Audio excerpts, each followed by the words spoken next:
நேரம் 6 மணி. இலங்கை ஒலிபரப்பு கூட்டுத்தாபனம் செய்திகள்.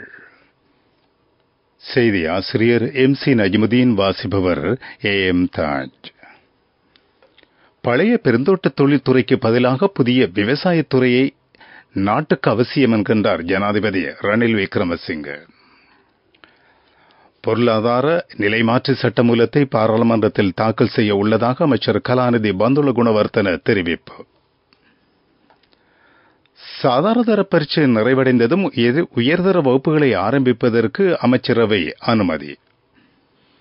பொதுத் தேர்தலை நடத்துவதற்கான பிரேரணை பாராளுமன்றத்தில் நிறைவேற்றப்படுகின்ற போதும் தேர்தலை நடத்தாமல் இருப்பதற்கான அதிகாரம் ஜனாதிபதிக்குள்ளதாக எதிர்க்கட்சி தெரிவிப்பு. 20 புனித ஸ்தலங்களை இந்த வருடத்தில் வர்த்தமானியில் வெளியிட நடவடிக்கை. இந்தோனேசியாவின் மேற்கு சுமத்ராவில் வெள்ளம், 52 பேர் உயிரிழப்பு. பழைய பெருந்தோட்ட கைத்தொழிலுக்கு பதிலாக புதிய விவசாயத்துறை நாட்டுக்கு அவசியம் என்று ஜனாதிபதி ரணில் விக்ரமசிங்க தெரிவித்துள்ளார். இதன் மூலம் நாட்டை பொருளாதார ரீதியில் முன்னோக்கி கொண்டு செல்ல முடியும். புதிய தொழில்நுட்ப முகாமைத்துவத்தை பெருந்தோட்ட துறையில் அறிமுகப்படுத்துவதாகவும் அவர் கூறினார். அத்துருக்கிய தேசிய பெருந்தோட்ட முகாமைத்துவத்தின் நிறுவனத்தின் புதிய நிர்வாக கட்டடம் இன்று திறக்கப்பட்டது.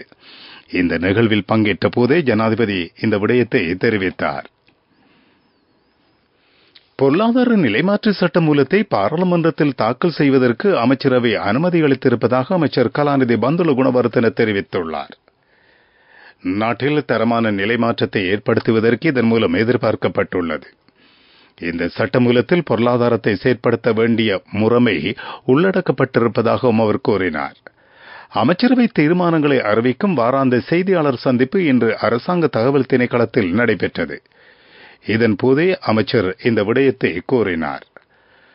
கல்வி பொதுத்தராதர பத்திர சாதாரண பரீட்சை நிறைவடைந்ததும் உயர்தர வகுப்புகளை ஆரம்பிப்பதற்கு அமைச்சரவை அனுமதி வழங்கியுள்ளது. சாதாரண தர பரீட்சை பெறுபவர்களை வெளியிடுவதற்கு பரீட்சை திணைக்களத்திற்கு குறைந்தது 3 மாத காலமாவது தேவையாகும். இந்த காலப்பகுதியில் மாணவர்கள் கல்வியிலிருந்து தூரமாவதற்கு சந்தர்ப்பம் ஏற்பட்டுள்ளது. இதனால் சமூகத்தில் பல்வேறு பிரச்சினைகள் உருவாகியுள்ளன. இதனை அடிப்படையாக கொண்டு இந்த நடவடிக்கை மேற்கொள்ளப்பட்டுள்ளது. டெக்னோபார்க் நிறுவனம் குர்நாகல் மற்றும் காலி மாவட்டங்களில் நிர்மாணித்துக் கொண்டிருக்கும் தொழில்நுட்ப பூங்காக்களில் உள்ள கட்டடங்களை பிரயோசனமான வகையில் பயன்படுத்துவதற்கான வேலைத்திட்டம் தயாரித்துள்ளது. தேசிய வழிநடத்தல் பேச்சுவார்த்தையின் போது முதலீட்டு ஊக்குவிப்பு அமைச்சுக்கு இது பற்றி ஆலோசனை வழங்கப்பட்டது. இந்த பேச்சுவார்த்தை பிரதமரின் செயலாளர் அனுர திசாநாயக்காவின் தலைமையில் நடைபெற்றது. இதன்போது அபிவிருத்தி வேலைத்திட்டங்களில் நிலவும் பிரச்சினைகள் பற்றியும் அதற்கான தீர்வுகள் குறித்தும் கவனம் செலுத்தப்பட்டன. பொதுத் தேர்தலை நடத்துவதற்கான பிரேரணை பாராளுமன்றத்தில் நிறைவேற்றப்படுகின்ற போதும் தேர்தலை நடத்தாமல் இருப்பதற்கான அதிகாரம் ஜனாதிபதிக்குள்ளதாக ஐக்கிய மக்கள் சக்தியின் பாராளுமன்ற உறுப்பினர் லக்ஷ்மண் கிரியல்ல தெரிவித்துள்ளார். கொள்கை ரீதியான தீர்மானங்களை விட தனிப்பட்ட தீர்மானத்தினால் கட்சியிலிருந்து விலகும் உறுப்பினர்கள் உள்ளனர். இது துரதிர்ஷ்டவசமான நிலை என்றும் பாராளுமன்ற உறுப்பினர் கூறினார். இந்த தேர்தல் நடைபெறுகின்ற போதிலும் அரசாங்கத்தை தோற்கடிப்பதற்கு தயார் என்றும் அவர் தெரிவித்துள்ளார். அரசாங்கம் இலவசமாக வழங்கும் அரிசியை பெறுவதற்கு வருகை தராத அஸ்விஸ்ம கொடுப்பனவு பெறுகின்றவர்களை இனம் காண்பதற்காக அறிக்கை கோரப்பட்டிருப்பதாக ராஜாங்க அமைச்சர் செஹான் சேமசிங்க தெரிவித்துள்ளார். நிதியமைச்சின் கீழ் செயற்படும் அபிவிருத்தி நிதி திணைக்களம் இந்த அறிக்கையினை தயாரிக்க உள்ளது. குறித்த அறிக்கை அடுத்த வாரம் ராஜாங்க அமைச்சருக்கு ஒப்படைக்கப்பட உள்ளது. நீங்கள் கேட்டுக்கொண்டிருப்பது இலங்கை ஒலிபரப்பு கூட்டுத்தாபனத்தின் செய்திகள்.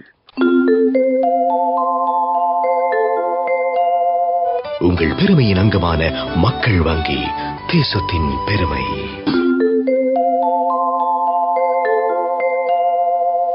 இருபது புனித ஸ்தலங்கள் இந்த வருடம் வர்த்தமானியில் வெளியிடப்படும் என எதிர்பார்க்கப்படுவதாக தேசிய பௌதிக திட்டமிடல் திணைக்களம் தெரிவித்துள்ளது.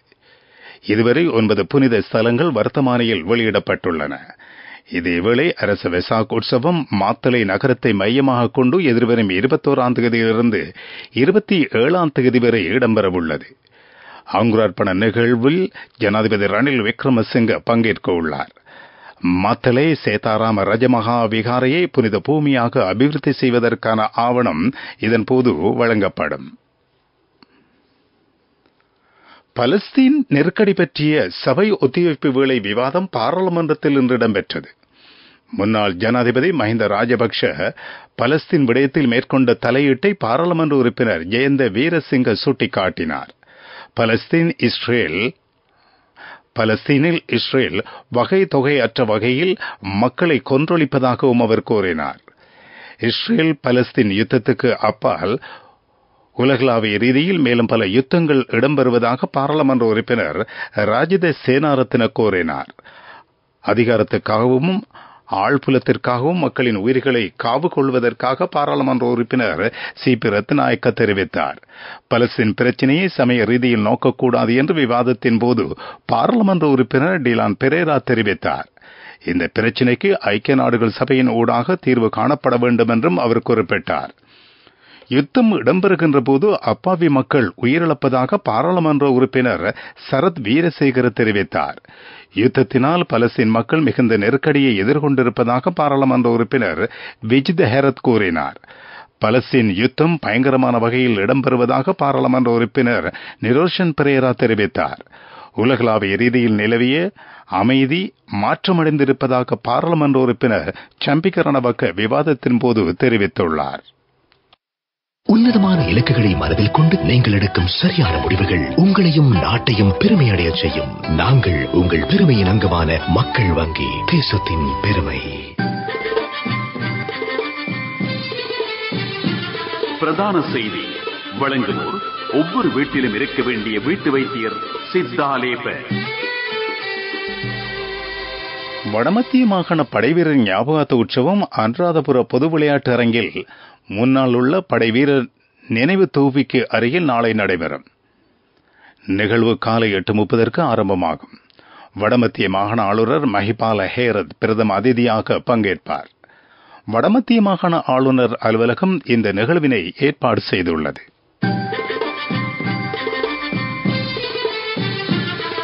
பிரதான செய்தி வழங்கியோர் ஒவ்வொரு வீட்டிலும் இருக்க வேண்டிய வீட்டு வைத்தியர் சித்தாலேப.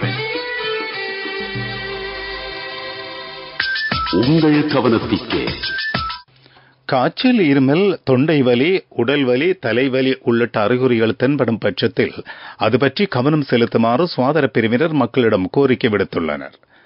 இந்த நோய் அறிகுறி சிறுவர்கள் மத்தியில் அதிகளவில் காணப்படுகிறது.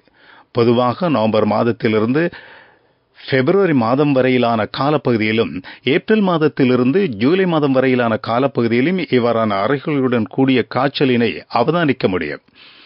எனினும் இம்முறை சிறுவர்கள் மற்றும் முதியோர்கள் மத்தியில் இந்த நோய் அறிகுறி அதிகரித்துள்ளது.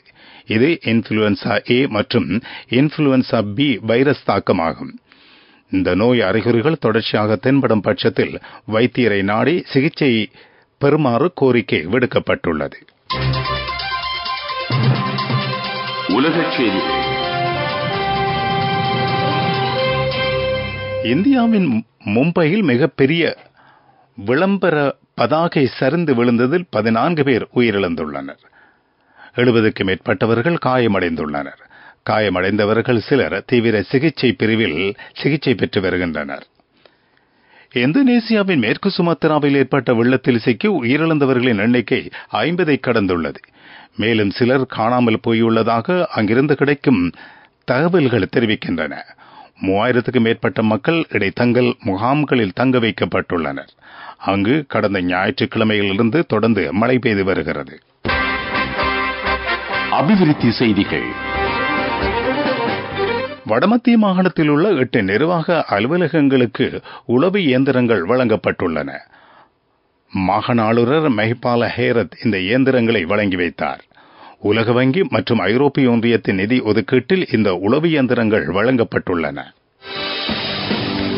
விளையாட்டுச் செய்திகள். இந்தியன் பிரீமியர் லீக் கிரிக்கெட் சுற்றுத் தொடரின் 64வது போட்டி இன்று நடைபெறவுள்ளது. டெல்லி கேபிட்டல்ஸ் மற்றும் லக்னோ சூப்பர் ஜெயன்ஸ் அணிகள் மோத உள்ளன. டெல்லி மைதானத்தில் இலங்கை நேரப்படி இரவு 7:30 போட்டி ஆரம்பமாகும். இதேவேளை சுற்றுலா பாகிஸ்தான் கிரிக்கெட் அணிக்கும் அயர்லாந்து அணிக்கும் இடையிலான 3வது T20 கிரிக்கெட் போட்டி இன்று நடைபெறவுள்ளது. ட்ரப்ளின் மைதானத்தில் இலங்கை நேரப்படி இரவு 7:30 போட்டி ஆரம்பமாகும். வர்த்தக செய்தி அனுசரணை. பட்டதாரியாகும் போது, திருமணத்தின் போது, குழந்தை பிறப்பின் போது மற்றும் 25வது திருமண ஆண்டு நிறைவின் போது 50,000 ரூபாய் வரை விசேட அனுகூலங்கள். மாதாந்தம் 12,500 ரூபாய் வீதம் சேமித்திடும் ஸ்ரீ சேவிங்ஸ் சாம்பியன்களுக்கு மேலும் பணப்பரிசுகள்.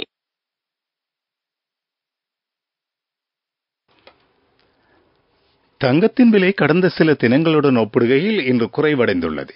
இதன்படி 22 கரட் ஒரு பவுண்ட் தங்கத்தின் விலை 1,82,20 ரூபாவாக காணப்படுகிறது.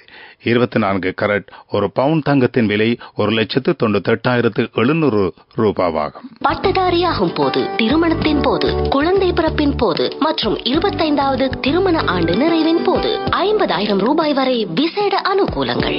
மாதாந்தம் 12,500 ரூபாய் வீதம் சேமித்திடும் ஸ்ரீ சேவிங்ஸ் சாம்பியன்களுக்கு மேலும் பணப்பரிசுகள். பொருளாதார செய்திகள். வர்த்தக வங்கிகள் கடன் வட்டி வீதத்தினை 10% குறைத்துள்ளதாக இலங்கை மத்திய வங்கி அறிவித்துள்ளது. சில வங்கிகளின் வட்டி வீதம் 9.92% காணப்படுகிறது. கடன் வட்டி வீதம் எதிர்காலத்தில் தனி இலக்கமாக காணப்படும் என்றும் மத்திய வங்கி அறிவித்துள்ளது. காலநிலை அறிக்கை. இலங்கையை சூழவுள்ள கீழ் வளிமண்டலத்தில் விரிவடைந்திருக்கும் தளம்பல் காரணமாக நாடளாவிய ரீதியில் மழையுடன் கூடிய வானிலை நிலவும் என்று வளிமண்டலவியல் திணைக்களம் எதிர்ப்பு கூறியுள்ளது. நாட்டின் பெரும்பாலான பிரதேசங்களில் மழையோ இடியுடன் கூடிய மழையோ பெய்யக்கூடும். தென் மத்திய கிழக்கு ஊவா மாகாணங்களின் சில இடங்களில் 100 மில்லிமீட்டர் மழைவீழ்ச்சி பதிவாகக்கூடும். இடியுடன் மழை பெய்யும் போது காற்றின் வேகம் அதிகரித்து காணப்படும் என்றும் திணைக்களம் தெரிவித்துள்ளது. மீண்டும் தலைப்புச் செய்திகள். பழைய பெருந்தோட்ட தொழில்துறைக்கு பதிலாக புதிய விவசாயத்துறை நாட்டுக்கு அவசியம் என்கின்றார் ஜனாதிபதி ரணில் விக்ரமசிங்க. பொருளாதார நிலைமாற்று சட்டமூலத்தை பாராளுமன்றத்தில் தாக்கல் செய்ய உள்ளதாக அமைச்சர் கலாநிதி பந்துல குணவர்த்தன தெரிவிப்பு. சாதாரண தர பரீட்சை நிறைவடைந்ததும் உயர்தர வகுப்புகளை ஆரம்பிப்பதற்கு அமைச்சரவை அனுமதி. பொதுத் தேர்தலை நடத்துவதற்கான பிரேரணை பாராளுமன்றத்தில் நிறைவேற்றப்படுகின்ற போதும் தேர்தலை நடத்தாமல் இருப்பதற்கான அதிகாரம் ஜனாதிபதிக்கு உள்ளதாக எதிர்க்கட்சி தெரிவிப்பு. 20 புனித ஸ்தலங்களை இந்த வருடத்தில் வர்த்தமானியில் வெளியிட நடவடிக்கை. இந்தோனேசியாவின் மேற்கு சுமத்ராவில் வெள்ளம், 52 பேர் உயிரிழப்பு. இத்துடன் எமது செய்திகள் முடிவடைந்தன. எமது அடுத்த பிரதான செய்தி இரவு 9 மணிக்கு.